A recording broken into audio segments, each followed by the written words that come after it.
সবাইকে কাঁদিয়ে না ফেরার দেশে চলে গেল ফুলকি।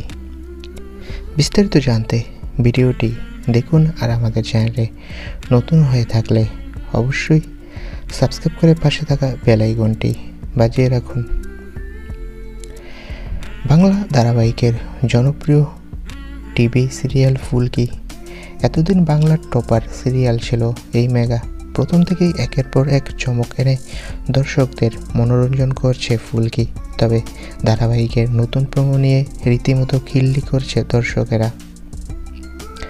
ধারাবাহিকের নতুন প্রোমোতে দেখা গেল লাবু একটি রিপোর্ট নিয়ে এসে রোহিতের মাকে বলে, আজ থেকে 22 বছর আগে তোমার যে মেয়ে হারিয়ে গিয়েছিল সে আসলে ফুলকি।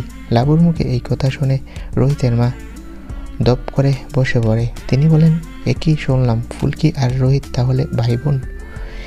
এই প্রোমো দেখে হাসতে হাসতে খিল খাচ্ছে দর্শকেরা।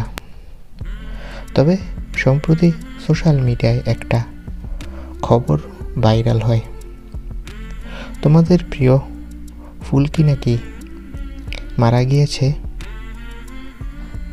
মানে তোমাদের প্রিয় অভিনেত্রী দেবযানী মণ্ডল নাকি মারা গিয়েছে। গতকাল ফুলকির মারা যাওয়ার খবরটি ভাইরাল হওয়ার পরপরই আমরা অভিনেত্রী দেবযানী মণ্ডলের সাথে যোগাযোগ করার চেষ্টা করি।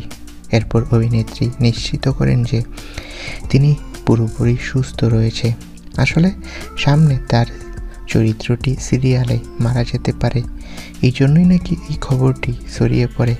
বাস্তবে অভিনেত্রী পুরোপুরি সুস্থ রয়েছে।